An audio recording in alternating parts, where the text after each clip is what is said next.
அண்மை செய்திகளை பார்த்து வருகிறோம். நடிகர் விஜய் நடித்த பிகில் படத்தின் கதை திருட்டு புகார் தொடர்பான வழக்கில் அட்லிக்கு உத்தரவானது பிறப்பிக்கப்பட்டிருக்கிறது.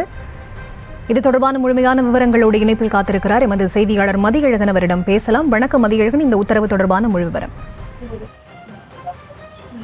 நடிகர் விஜய் நடித்த பிகில் படம் தனது கதை என அம்ஜத் மீரான் என்பவர் 2019ஆம் ஆண்டு சென்னை உயர்நீதிமன்றத்தில் மனு தாக்கல் செய்திருந்தார். அந்த மனு நிலுவையில் இருந்த பொழுது கூடுதல் ஆதாரங்கள் தாக்கல் செய்ய அனுமதி கோரி அம்ஜத் மீரான் 2023இல் 3 மனுக்களை தாக்கல் செய்திருந்தார்.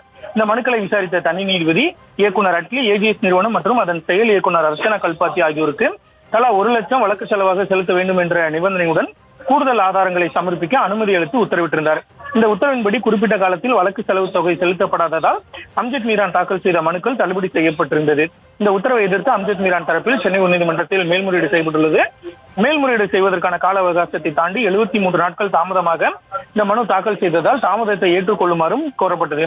இந்த தாமதத்தை ஏற்றுக்கொள்ள மனுவை விசாரித்த நீதிபதிகள் எம் சுந்தர் மற்றும் ஆர் சக்திவேல் அமர்வு இயக்குனர் அட்லி, தயாரிப்பாளர் அர்ச்சனா கல்பாத்தி ஆகியோர் இந்த வழக்கு தொடர்பாக பதிலளிக்க உத்தரவிட்டு விசாரணையை ஒத்திவைத்தனர்.